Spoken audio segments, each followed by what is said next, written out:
I'm here because I have a very important message. I think we have found the most important factor for success. And it was found close to here, in Stanford. Psychology professor took kids that were 4 years old and put them in a room all by themselves.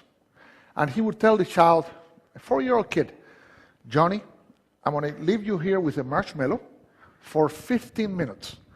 If after I come back, this marshmallow is here, you will get another one. So you will have 2. To tell a 4-year-old kid to wait 15 minutes for something that they like is equivalent to tell us, we'll bring you coffee in 2 hours. Exact equivalent. So, what happened when the professor left the room? As soon as the door closed, 2 out of 3 ate the marshmallow. 5 seconds, 10 seconds, 40 seconds, 50 seconds, 2 minutes, 4 minutes, 8 minutes. Some lasted 14 and a half minutes. Couldn't do it. Could not wait. What's interesting is that 1 out of 3 would look at the marshmallow and go like this. Would look at it, put it back. They would walk around. They would play with their skirts and pants. That child already at 4 understood the most important principle for success, which is the ability to delay gratification. Self-discipline, the most important factor for success. 15 years later, 14, 15 years later, follow-up study. What did they find? They went to look for these kids who were now 18 and 19, and they found that 100% of the children that had not eaten the marshmallow were successful. They had good grades, they were doing wonderful, they were happy, they had their plans, they had good relationship with the teachers, students, they were doing fine.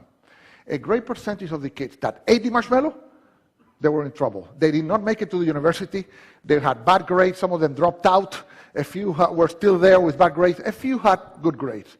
I had a question in my mind. Would Hispanic kids react the same way as the American kids?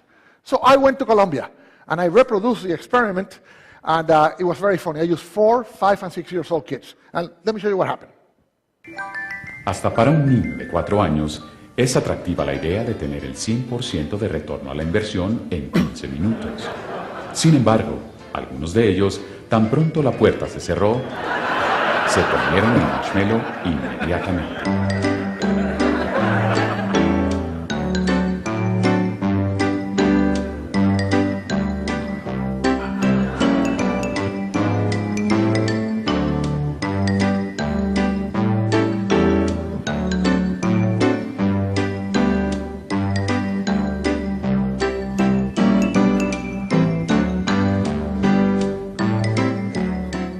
Otros, en cambio, resistieron el impulso.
So, what happened in Colombia? Hispanic kids, 2 out of 3 ate the marshmallow, 1 out of 3 did not. This little girl was interesting. She ate the inside of the marshmallow. In other words, she wanted us to think that she had not eaten it, so she would get 2, but she ate it. So we know she'll be successful, but we have to watch her. Okay? She should not go into banking, for example, or work in a cash register, but she will be successful. And this applies for everything, even in sales. The salesperson that customer says, I want that, and say, okay, here you are, the person ate the marshmallow. If the salesperson said, wait a second, let me ask you a few questions to see if this is a good choice, then you sell a lot more. So this has applications in all walks of life. I end with the Koreans did this. You know what? This is so good. We want a marshmallow book for children. And we did one for children, and now it's all over Korea. They're teaching these kids exactly this principle, and we need to learn that principle here in the States because we have a big debt. We're eating more marshmallows than we're producing. Thank you so much.